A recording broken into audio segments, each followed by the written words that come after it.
बड़ी खबर के साथ पटना में हैरान कर देने वाली एक और घटना सामने आई, जिसकी तस्वीर इस वक्त आप टीवी स्क्रीन पर भी देख पा रहे होंगे। पटना की ये तस्वीर पारस अस्पताल की है, जहां पर एक कैदी की हत्या देखिए कैसे दिन दहाड़े दिन के उजाले में सुरक्षित माने जाने वाले अस्पताल के अंदर घुसकर की जाती है। ये वीडियो हैरान भी करती है और परेशान भी, जिसमें एक एक कर आपको 5 संख्या अपराधियों की नजर आएगी और ये सभी अपराधी घटना को यानी कि अपने टारगेट को निशाना बनाकर यहां से फरार होते हुए नजर आ रहे हैं। कैसी शूटरों ने उस कैदी की हत्या कर दी। पारस अस्पताल में लगे हुए सीसीटीवी कैमरे में ये पूरी घटना कैद होती है, जिसमें नजर आता है कि एक साथ एक नहीं, 2 नहीं, बल्कि कुल 5 शूटर अस्पताल के कमरा संख्या देखिए एक एक कर इन तस्वीरों से आप समझ सकते हैं, जहां पर पहले सफेद रंग के शर्ट में यह शख्स इस 209 नंबर के कमरे में घुसता है।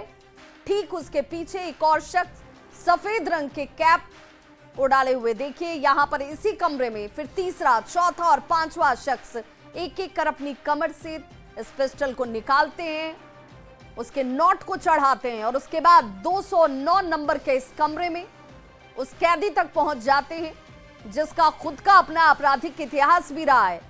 यहां पर यह शख्स 15 दिनों से इलाज करवा रहा था, लेकिन अपराधियों को निशाना पता था, उनका टारगेट सेट था, उन्हें पूरी जानकारी थी कि इसी कमरे में यह शख्स इलाज करवा रहा है। इस तक ये सभी 5 शूटर जो हैं वो पहुंचते हैं और अपने निशाने को गोली मारकर यहां से फरार हो जाते हैं। लेकिन इस पूरी घटना की तस्वीर तो सीसीटीवी कैमरे में कैद हुई, लेकिन एक चश्मदीद भी है। चश्मदीद ने क्या कुछ कहा, जरा सबसे पहले वो सुनिए।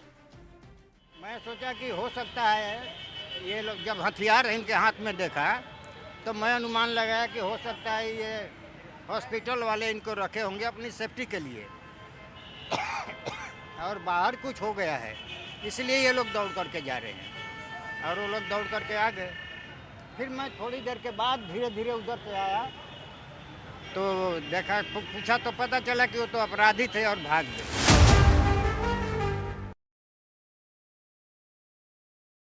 बिहार के 13 करोड़ लोगों के जीवन पर हमला।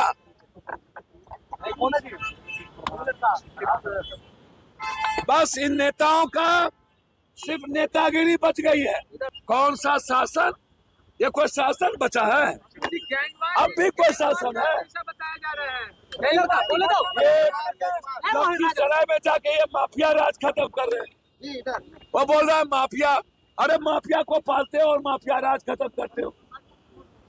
नीतीश कुमार तो सरकार चला नहीं रहे। नीतीश कुमार तो लगभग सो चुके, अब ये सरकार चला रही है बीजेपी। तो पूर्णिया सांसद पप्पू यादव को आप सुन रहे थे, जो कह रहे हैं कि भाई जिस तरीके से हालात बने हुए वो हालात बहुत गंभीर हैं। इधर डिप्टी सीएम विजय सिन्हा ने अस्पताल में घुसकर हत्या पर दुख जाहिर किया और कहा कि अपराधी जहां भी होंगे उन्हें पाताल से निकालकर खोजकर पुलिस अपने गिरफ्त में लेगी। दुखद दुर्भाग्यपूर्ण है, कोई भी व्यक्ति है, किसी की भी हत्या का अधिकार किसी को नहीं मिला है और अस्पताल के अंदर जब उसकी सिक्योरिटी और सुरक्षा व्यवस्था है, फिर इस तरह की घटना बहुत ही दुर्भाग्यपूर्ण है और इसकी पूरी जांच तहकीकात होगी और कोई बचेगा नहीं अपराधी। सरकार संकल्पित है, बिहार के मुख्यमंत्री जी कह चुके हैं कि पाताल से भी ढूंढ के अपराधी को ठोकेंगे, अपराधी को पकड़ के लाएंगे, जो भाषा समझेगा वो भाषा समझाएंगे। चंदन उम्र कैद का सजा याफ्ता है, उसका आपराधिक इतिहास है, पेरोल पे बाहर था, गोली चली है, पुलिस इस पे तत्परता से कार्रवाई कर रही है। बहुत जल्द पता चल जाएगा कि किसने ऐसा काम किया है, पर अपराध करने के बाद अंत तो बुरा ही होता है।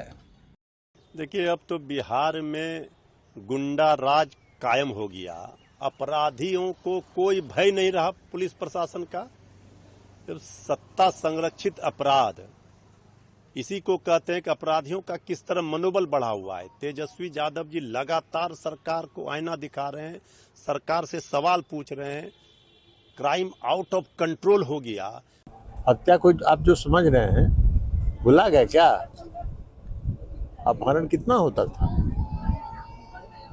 अभी हम और ये बैठे हुए हैं, हम इनको मार देंगे, ये हमको मार देंगे, ये क्राइम है। तो आपसी विवाद है, और आपसी विवाद के में घटनाएं होती हैं, हो सकती है कहीं भी दुनिया में, किसी भी देश में होती है, लेकिन यहाँ कार्रवाई तुरंत होती है, गिरफ्तार होते हैं, घटना करने वाले लोग गिरफ्तार। एक बात कहूं, लगातार कह रहा हूं, आलोचना के दृष्टिकोण से नहीं, बिहार देश भर के लिए सामूहिक चिंता का विषय होना चाहिए। आपका एजेंडा हो, कोई अखबार हो, कोई दिन ऐसा नहीं जाता जब हम इस तरह की घटना से रूबरू नहीं होते। कहीं हत्या, बलात्कार, छिनतई, अटेम्प्ट टू मर्डर, ये क्या है? इसे हम रूल ऑफ लॉ कहेंगे? नेता प्रतिपक्ष जब कहते हैं तो तिलमिला जाते हैं बीजेपी के लोग। साहब, बिहार में आज की डेट में एक व्यक्ति जो घर से निकलता है भगवान को प्रणाम करके ये देखिए, बिहार की जनता भगवान भरोसे है, और जिस तरह से हत्याएं बढ़ रही हैं वो सचमुच पूरे बिहार की चिंता बन गया है। आज पूरे देश में बिहार का मैसेज खराब हुआ, परसेप्शन खराब हो रहा है कि बिहार में, खास करके पटना जैसे शहर में जहां डीजीपी, चीफ सेक्रेटरी, मुख्यमंत्री जी सब लोग रहते हैं, और वहां पे 120 से ज़्यादा हत्या होना अपने आप में दर्शाता है कि एक क्राइम कैपिटल हो गया है इंडिया का। और इससे हम लोगों का कोई सिर ऊंचा नहीं होता है, सिर नीचा होता है कि बिहारियों का किस तरह से ये हो रहा है। वहाँ सरकार कान में तेल डाल के सोई हुई है। तो जिस तरीके के हालात हैं, इस पर चिंता सभी जाहिर कर रहे हैं। सरकार ये भी कह रही है कि एक्शन लिए जाएंगे, अपराधी बचेंगे नहीं। और पूर्व डीजी अशोक कुमार गुप्ता हमारे साथ जुड़ चुके हैं। सर, बहुत स्वागत आपका। इन तस्वीरों को देखकर पहला जो सवाल है वो यही सभी के मन में उठ रहा है कि भाई ये जिस तरीके का भी अपराध हो, अपराधियों को डर तो नहीं दिखता।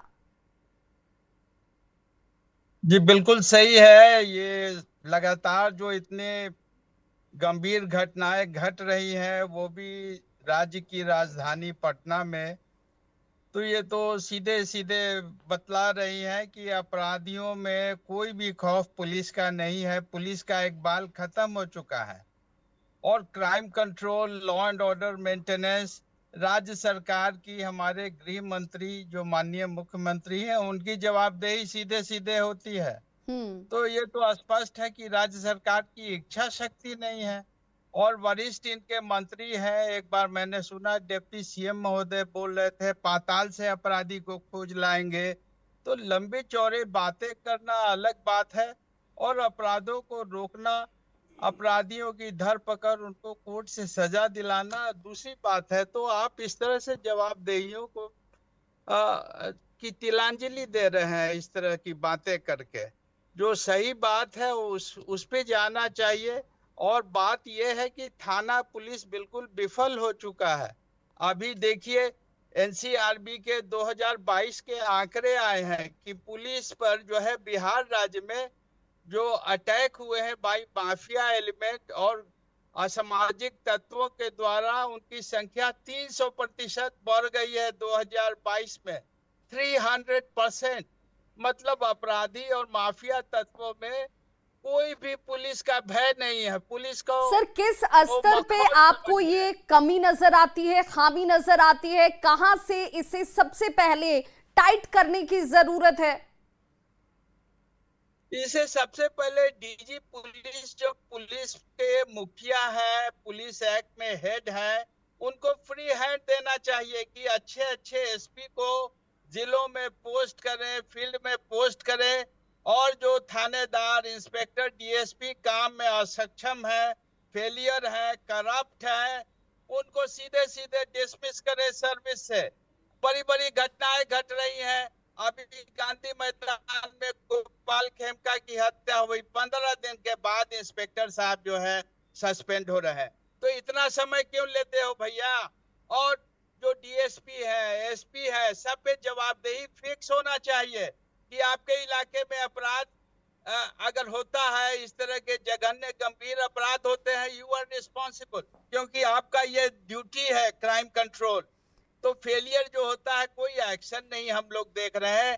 जनता और पुलिस के बीच बहुत बड़ी खाई है और ट्रस्ट खो चुकी है पुलिस तंत्र जनता की। बिल्कुल तो ऐसे सर, में आपसे अपराध ये भी कैसे समझना कम चाहूंगी होगा? कि चूंकि जब लॉ एंड ऑर्डर की बात आती है, आपने उसे इम्प्लीमेंट कराया, आपने उसे देखा है, समझा है, लेकिन आपको लगता है कि ये इम्प्लीमेंटेशन कहना और उसको जमीन पर उतारना दोनों में बहुत बहुत बड़ा अंतर है। उसे करने के लिए क्या करने की सबसे पहले जरूरत है? क्योंकि हथियार के साथ दिन दहाड़े अपराधी शहर में घूमते हैं, वो अस्पताल तक पहुंचकर, दूसरे तल्ले तक पहुंचकर, बंद कमरों के बीच जाकर घटना को अंजाम देकर आराम से निकल जा रहे हैं। नहीं तो बिल्कुल पुलिस तंत्र पर यह तमाचा है, राज्य सरकार के ऊपर तमाचा है। अपराधी जो है इस तरह से निर्लज्ज होके अपराध कर रहे हैं, कोई उनमें खौफ नहीं है। पुलिस सुस्त है, पुलिस मस्त है और सुस्त है और अपराधी मस्त हैं, यही कहा जाएगा। और राज्य सरकार की इच्छा शक्ति नहीं है। हमारे माननीय मुख्यमंत्री और जो डबल इंजन की सरकार है बिहार में, ये केवल लंबी चौड़ी अच्छा, बातें कर इनकाउंटर रहे सर, हैं। इनकाउंटर की बात कही जा रही है कि भाई इनकाउंटर अब किया जाएगा, बुलडोजर चलाए जाएंगे, लेकिन ये इनकाउंटर आप तब कीजिएगा जब आप इन्हें पहले पकड़ लीजिएगा। ये यहां तक आपसी प्रतिद्वंदिता हो सकती है, आपसी रंजिश में घटना को अंजाम देना तक तो समझ में आता है, लेकिन जब अपराधी अस्पताल में घुसे और वहां से घटना को अंजाम देकर भाग रहे थे, तो पकड़ने की ड्यूटी तो आपकी बनती है। बिल्कुल बनती है। और ये काम क्राइम कंट्रोल करना, क्राइम प्रिवेंट करना, ये सारा काम जो है दायित्व पुलिस विभाग का है। स्थानीय थाना सबसे पहले पिक्चर में आता है, ऑफिसर बिल्कुल। इंचार्ज। तो सर आप हमारे साथ बने रहिए, आप हमारे साथ बने रहिए। पूर्व करना चाहिए। डीजीपी पीके ठाकुर सर हमारे साथ जुड़ चुके हैं। सर बहुत स्वागत है आपका। बड़ा गंभीर विषय भी, और जो तस्वीर है वो चिंता वाली बात भी, कि पटना जैसे शहर में एक बड़े अस्पताल में घुसकर अपराधी बेखौफ होकर अपने टारगेट को निशाना बनाते हैं और यहां से निकल भी जाते हैं। हाँ देखिए, ये तो समाचार मैंने भी सुना है और मामला गंभीर है, और मैं समझता हूँ कि पटना पुलिस इसको गंभीरता से ले रही होगी और अपराधी भी शीघ्र पकड़े ही जाएंगे। जब उन्होंने मुंह ढका नहीं तो इसका मतलब वो पेशेवर तो है नहीं, दुश्मनी के कारण आए थे। उन्होंने अपनी आइडेंटिटी छिपाने की कोशिश नहीं की, वो इसलिए कि ये मामला पुरानी दुश्मनी से संबंधित लगता है और घटना तो हो गई है, और मैं समझता हूँ कि अपराधियों को भी शीघ्र गिरफ्तार कर लिया जाएगा। सर आपको इसमें कहीं पर लापरवाही दिखती है, खामी दिखती है, किस स्तर पर चूक नजर आती है? देखिए, मैं अभी स्पष्ट रूप से तो नहीं बता सकता हूँ। ये तो जो विक्टिम हैं उनके परिजन वगैरह, उन्होंने आशंका व्यक्त की थी या नहीं की थी, सुरक्षा की मांग की थी अस्पताल के अंदर या नहीं की थी, ये सब सारा कुछ तो देखना पड़ेगा जी। और ये इतना जरूर लगता है घटनाक्रम की से कि उनको, अपराधियों को मालूम था कि ये चिकित्सा हेतु ये भर्ती हो रहे हैं या भर्ती हो चुके हैं, और उसके अनुरूप वो बस चले आए।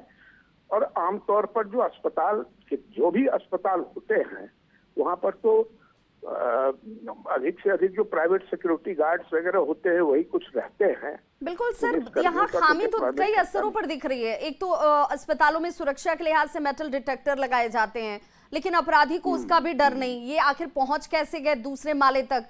दूसरे जो पेशेंट हैं, दूसरे जो पेशेंट के परिजन हैं, उनके लिए भी चिंता की बात, क्योंकि यहाँ एक अपराधी नहीं पहुंचा, एक शूटर नहीं पहुंचा, 5-5 शूटर पहुंचे हैं।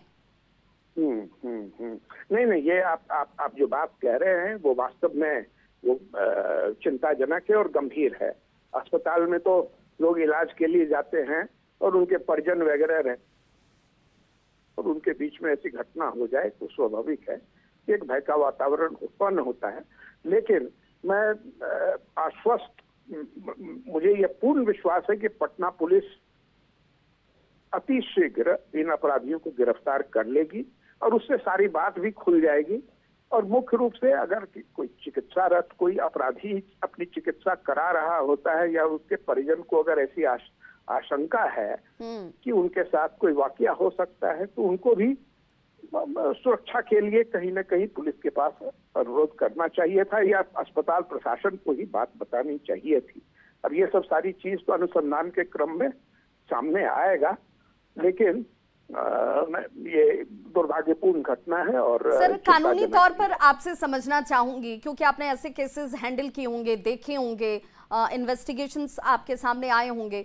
पेरोल पर एक शख्स बाहर रहता है, तो क्या उस दौरान उसे सुरक्षा मिली होती है क्या, कि अगर वो बाहर है तो भाई बहुत आराम से फ्री होकर वो कहीं तो घूम नहीं सकता, और उसमें भी जब उसका आपराधिक इतिहास रहा हो? देखिए, बहुत बार तो पीएमसीएच में भी जो अपराधी वार्ड है, जो अपराधीगण या चिकित्सा विभाग के लिए आते हैं रेफर हो करके, तो वहां पर तो फोर्स वगैरह का रहता है प्रबंध। अब ये प्राइवेट अस्पताल भी मैं नहीं जानता हूं कि जो विक्टिम हैं इनको प्राइवेट अस्पताल में भर्ती कराने का आदेश कहां से हुआ और क्या हुआ, और फिर अगर हुआ तो फिर वहां पर पुलिस की प्रतिनियुक्ति के लिए क्यों नहीं कार्रवाई की गई। या तो अस्पताल प्रशासन को अनुरोध करना चाहिए था, या जो विक्टिम हैं उनके परिजनों को अनुरोध करना चाहिए था। आमतौर पर जो मेरा अनुभव रहा है कि जो भी अपराधी जेल से इलाज के लिए, बेहतर इलाज के लिए रेफर होते हैं, उनको पीएमसीएच में कैदी वार्ड में रखा जाता है, जहां पुलिस की व्यवस्था रहती है। बिल्कुल, तो यहाँ पर भी इस स्तर पर भी आखिर क्या हुआ कि पारस अस्पताल तक और 15 दिनों से ये शख्स यहाँ इलाज करा रहा था? एग्जैक्ट इंफॉर्मेशन इन शूटर्स के पास थी, घटना को अंजाम दिया गया। ये सारे बिंदु जो हैं इसकी जरूर जांच की जाएगी। और पटना बहुत बहुत शुक्रिया सर, बहुत बहुत शुक्रिया हमारे साथ जुड़ने के लिए। और संवाददाता संजय लगातार हमारे साथ इस बड़ी खबर पर बने हुए हैं। संजय, अब तो यही कि भाई पकड़े जाएंगे अपराधी, बहुत जल्द इन्हें ढूंढ निकाला जाएगा, इन्हें पाताल से भी ढूंढकर सजा दी जाएगी, इस तरह के ये तो बयान है। लेकिन घटना के बाद ये फरार हो गए, तो कैसे फरार हो गए? इन्हें तब तो पकड़ा जा सकता था, 1-2 तो है नहीं, 5-5 संख्या, इनकी पहचान भी दिख रही है। संजय। बिल्कुल विवाह, और देखिए मैं कह रहा था जो सवाल न्यूज़ 18 ने उठाया, बिल्कुल उसी सवाल को उठा रहे थे डीजीपी पूर्व डीजीपी पीके ठाकुर, और उन्होंने कहा कि पीएमसीएच में तो अरेंजमेंट रहता है, वहाँ पुलिस की भी से पुलिस पिकेट होता है, तो वहाँ पर अलग से एडिशनल फोर्स लाने की ज़रूरत नहीं होती है। अगर वो एडिशनल फोर्स लेकर पहुँचती है किसी अपराधी या कैदी को, तो उनको हैंड ओवर कर दिया जाता है। लेकिन निजी हॉस्पिटल में इस घटना को, इस बड़ी वारदात को अंजाम दिया गया है। अब उसमें पुलिस अगर नहीं आई है, क्या परिजनों ने सवाल किया था, क्या हॉस्पिटल प्रबंधन ने लोकल पुलिस को इन्फॉर्म किया, लोकल पुलिस ने क्या पूरे मामले में इनिशिएटिव लिया, ये तमाम तरह के सवाल जो न्यूज़ 18 ने उठाए हैं, वही सवाल बिल्कुल पीके ठाकुर जी भी उठा रहे थे। तो सवाल अपनी जगह कायम है, कहाँ लैप्सेस हुई है हॉस्पिटल प्रबंधन की तरफ से, पटना पुलिस की तरफ से, लोकल पुलिस की तरफ से, या देखना होगा। ये इस सवाल का जवाब इन्वेस्टिगेशन में जरूर सामने आएगा। एक मैं अपडेट कर दूँ, इस पूरे मामले में एसआईटी का गठन कर दिया गया है, जैसा कि मैंने पहले बताया था, और एसटीएफ ने अब पूरा कमान अपने हाथों में लिया है। और फिलहाल फुलवारी शरीफ इलाके में छापेमारी चल रही है 3 जगहों पे, और जो सबसे बड़ा शूटर, जो सबसे आगे एक शूटर है, उसको आइडेंटिफाई किया गया है कि वो पटना का ही रहने वाला है, फुलवारी शरीफ इलाके का रहने वाला है। ये ऑफ द रिकॉर्ड मैं आपको जानकारी दे पा रहा हूँ, और उसी बेसिस पे, उस इन्फॉर्मेशन बेसिस पे छापेमारी चल रही है। जैसा कि पहले एसएसपी ने बताया था कि आइडेंटिफाई कर लिया गया क्रिमिनल्स को, और कार्रवाई होगी, कार्रवाई चल रही है। और उम्मीद की जानी चाहिए कि जल्दी जो शूटर्स होंगे, अब तो इनकी सारी तस्वीरें सामने आ गई, चेहरे सामने आ गए हैं, तो पुलिस के लिए चैलेंज तो है, लेकिन बहुत बड़ा चैलेंज नहीं है विभा जी। बिल्कुल, अब ये गिरफ्तारी कब तक हो पाती है, ये सबसे बड़ा सवाल भी है और जवाब भी है, क्योंकि जब ये पकड़े जाएंगे तभी ये साबित हो पाएगा कि कानून के हाथ लंबे हैं, और ये अपराधी जो हैं घटना को अंजाम देकर जो फरार हो रहे हैं, उन तक पहुंचने में पुलिस को ज्यादा वक्त नहीं लगता है। बहुत बहुत शुक्रिया संजय इस जानकारी के लिए। जरा तस्वीर देख लीजिए, ये तस्वीर अपने आप में बहुत कुछ कहती है कि कैसे अपराधी जो हैं उन्हें कानून का डर नहीं है, और घटनाओं को अंजाम बड़ी बेफिक्र होकर इनकी तरफ से दिए जा रहे हैं। पारस अस्पताल, इसी अस्पताल के दूसरे तल्ले पर 209 नंबर का ये कमरा, जहां पर 15 दिनों से एक कुख्यात अपराधी ही अपना इलाज करवा रहा था। पेरोल पर वो बाहर था, और यहाँ इसी कमरे में ठीक आकर ये पांचों के पांचों अपराधी जो हैं वो एक एक करके इस कमरे में घुसते हैं और इस घटना को अंजाम देकर फरार होते हैं। भागते हुए एक एक शख्स की तस्वीर देखिए, कैसे पिस्टल को फिर से कमर में रखा जाता है और दौड़कर इस कॉरिडोर से सीढ़ियों के सहारे ये नीचे भागते हैं।